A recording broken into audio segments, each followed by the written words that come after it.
पिछले भाग में हमने देखा कि शहबाज अकबर, फैसलाबाद का एक साधारण लड़का, अपनी खानदानी दौलत का वारिस बनकर मेट्रो स्काई बैंक के वीआईपी लाउंज में अपनी पहचान साबित करता है। साइमा की गलतफहमी और राशिद मलिक की माफ़ी के बाद शहबाज को एक चमकदार प्लेटिनम कार्ड मिलता है जो उसकी नई हैसियत का प्रतीक है। लेकिन क्या ये दौलत उसकी ज़िंदगी को आसान बनाएगी या नई चुनौतियां लाएगी? आइए इस कहानी को आगे बढ़ाते हैं। मेट्रो स्काई बैंक के वीआईपी लाउंज से बाहर निकलते ही शहबाज का रास्ता फिर से साइमा ने रोक लिया। उसका चेहरा गुस्से और शर्मिंदगी से लाल था। रुको, साइमा ने चिल्लाते हुए कहा। उसकी आवाज़ बैंक के रिसेप्शन हॉल में गूंज उठी। तुमने वो कार्ड चुराया है ना? वह प्लेटिनम कार्ड किसी और का है। तुम जैसे लड़के के पास ऐसा कार्ड हो ही नहीं सकता। साइमा के हाथ में वॉकी टॉकी था और वह सिक्योरिटी को दोबारा बुलाने की कोशिश कर रही थी। बैंक के रिसेप्शन एरिया में मौजूद कुछ ग्राहक अब इस तमाशे को देखने के लिए रुक गए। एक बुजुर्ग आदमी जिसने पुराना सा कुर्ता पायजामा पहना था ने साइमा से पूछा, बेटी क्या हो रहा है? कोई चोर है क्या? साइमा ने जल्दी से जवाब दिया, हाँ ये लड़का, मैंने इससे पहले कभी नहीं देखा और अब ये वीआईपी कार्ड लिए घूम रहा है। जरूर चोरी का है। शहबाज ने शांति से साइमा की तरफ देखा। उसका चेहरा अभी भी आत्मविश्वास से भरा था। उसने अपनी जेब से चमकदार काला प्लेटिनम कार्ड निकाला जिस पर सुनहरे अक्षरों में उसका नाम शहबाज अकबर लिखा था। यह मेरा कार्ड है साइमा जी, आप चाहें तो मिस्टर मलिक से कंफर्म कर सकती हैं। तभी राशिद मलिक, बैंक मैनेजर, तेजी से लाउंज से बाहर निकले। उनकी सख्त नजरें साइमा पर पड़ीं। साइमा, ये क्या तमाशा है? उन्होंने गुस्से में पूछा। मैंने तुम्हें पहले ही कहा था कि मिस्टर अकबर हमारे सबसे महत्वपूर्ण क्लाइंट हैं। तुम बार बार उनकी बेइज्जती क्यों कर रही हो? साइमा की बोलती बंद हो गई। उसने राशिद की तरफ देखा, फिर शहबाज की तरफ, और उसका चेहरा और लाल हो गया। राशिद ने ग्राहकों की भीड़ की तरफ देखा और जोर से कहा, मिस्टर शहबाज अकबर हमारे बैंक के सबसे खास क्लाइंट हैं। उनके पास सुप्रीम प्लेटिनम कार्ड है जिसकी वैल्यू कम से कम $30 लाख है। अगर किसी को कोई शक है तो वह मुझसे बात कर सकता है। भीड़ में सन्नाटा छा गया। साइमा ने शर्मिंदगी से नजरें झुका लीं और पीछे हट गई। राशिद ने शहबाज की तरफ मुड़कर कहा, मिस्टर अकबर, मैं एक बार फिर माफी मांगता हूँ। कृपया इसे नजरअंदाज करें। हम आपके लिए एक खास अकाउंट मैनेजर नियुक्त करेंगे। शहबाज ने हल्की सी मुस्कान दी और कहा, कोई बात नहीं मिस्टर मलिक, मैं बस चाहता हूँ कि मेरे दोस्तों को भी यहाँ सम्मान मिले। शहबाज ने बैंक से निकलते ही अपनी घड़ी देखी। अरे नहीं, वह बुदबुदाया। उसका यूनिवर्सिटी का लेक्चर शुरू होने में बस 15 मिनट बचे थे। वह government college for boys Faisalabad में पार्ट टाइम स्टूडेंट था जहां वह भी कॉम की पढ़ाई कर रहा था। उसने जल्दी से एक रिक्शा पकड़ा और कॉलेज की तरफ भागा। बारिश की वजह से उसकी सफ़ेद कुर्ता अब थोड़ी गीली और मैली हो चुकी थी और उसके बाल बिखरे हुए थे।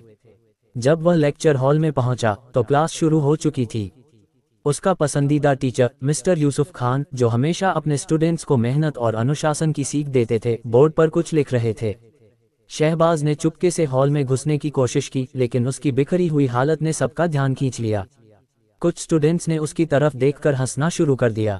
एक लड़के ने पीछे से फुसफुसाया, लगता है शहबाज भाई गोदाम से सीधे भागकर आए हैं।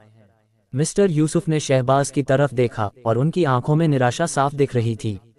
शहबाज, तुम फिर से लेट हो, उन्होंने सख्त लहजे में कहा। और ये क्या हालत है तुम्हारी? अगर तुम्हें पढ़ाई में दिलचस्पी नहीं है तो क्लास में आने की जरूरत नहीं। शहबाज ने शर्मिंदगी से सिर झुका लिया और अपनी सीट पर बैठ गया।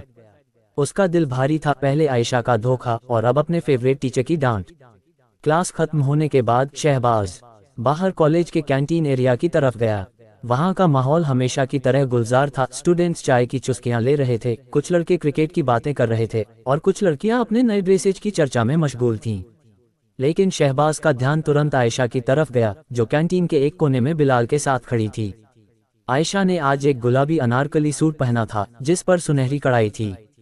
उसका मेकअप फिर से परफेक्ट था, हल्की सी ब्लश, गुलाबी लिपस्टिक और आंखों में काजल जो उसकी खूबसूरती को और बढ़ा रहा था। बिलाल, जो एक टाइट ब्लैक टी शर्ट और डिजाइनर जीन्स में था, उसका हाथ आयशा की कमर पर था। वह हंसते हुए कुछ कह रहा था और आयशा उसकी हर बात पर ठहाके मार रही थी। शहबाज को देखते ही आयशा की नजरें उस पर पड़ीं। वह बिलाल के साथ शहबाज की तरफ बढ़ी। अरे शहबाज, ये लो। उसने अपनी जेब से एक पुराना सैमसंग फोन निकाला जो शहबाज ने उसे पिछले जन्मदिन पर गिफ्ट किया था।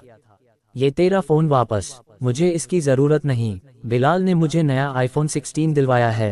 उसने अपनी जेब से चमकदार नया फ़ोन निकाला और उसे हवा में लहराया। तू तो बस यही पुराने फ़ोन दे सकता है ना? बेचारा, गोदाम में काम करके कितना कमा लेगा? आयशा की बातें शहबाज के दिल में तीर की तरह चुभीं। उसने कुछ कहने की कोशिश की, लेकिन शब्द उसके गले में अटक गए। तभी कैंटीन में मौजूद एक लड़की, इमरान, जो शहबाज की क्लासमेट थी, बीच में आ गई।